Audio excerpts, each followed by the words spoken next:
ជំរាបសួរបងទាំងអស់គ្នាថ្ងៃនេះថតវីដេអូបង្ហាញជូនជាមួយនឹងអង្កាំខ្សែដៃរូបកញ្ជ្រោងស្តុកថ្មីបាទនេះគឺក្រុមខ្សែដៃកញ្ជ្រោងឈូកຂະຫນາດទំហំកាំខ្សែដៃនេះគឺຂະຫນາດ8លេហើយក៏មានកញ្ជ្រោងសរសៃសូត្រមាសផងដែរ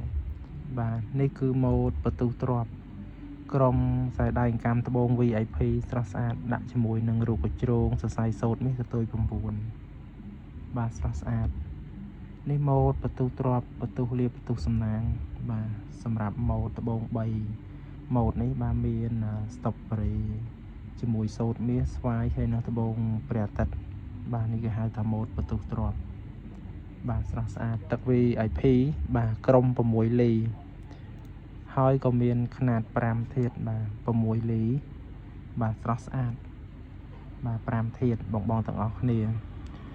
នៅលើដៃប្អូននេះគឺដាក់ជាមួយនឹងរូបកញ្ជ្រោងសូត្រមាសបាទតាក់ទាញខាងមុនស្នេហ៍បាទក្នុងហ្នឹងក៏យើងមានជាមួយនឹងត្បូងប្រច័ណ្ឌអាខ្វាម៉ារីនធាតុទឹកហើយជាមួយនឹងបៃតងបានហើយជាមួយនឹងត្បូងព្រះអាទិត្យជាមួយនឹងសូត្រមាស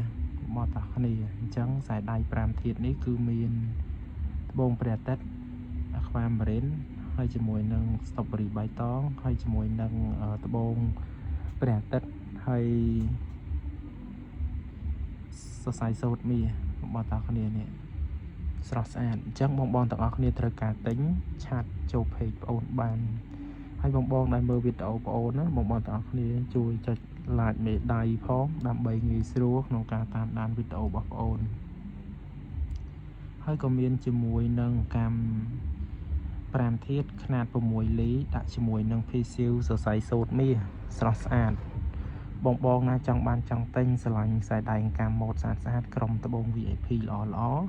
បាទទិញខាងបងអូនបានតម្លៃសមរម្យណាបងទាំងអស់គ្នាហើយក៏មានជាមួយនឹងរូបសត្វភីសៀវ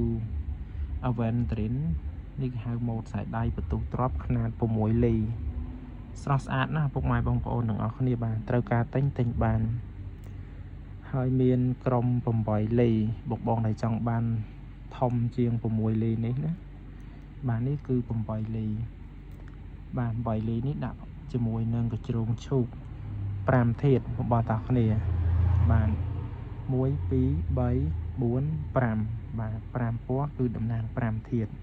បងទាំងអស់គ្នាបាទចង់បានចង់ទិញបាទពាក់ស្អាតបាទនៅគុណភាពល្អជាមួយនឹងធម្មពលត្បូងថ្មធម្មជាតិ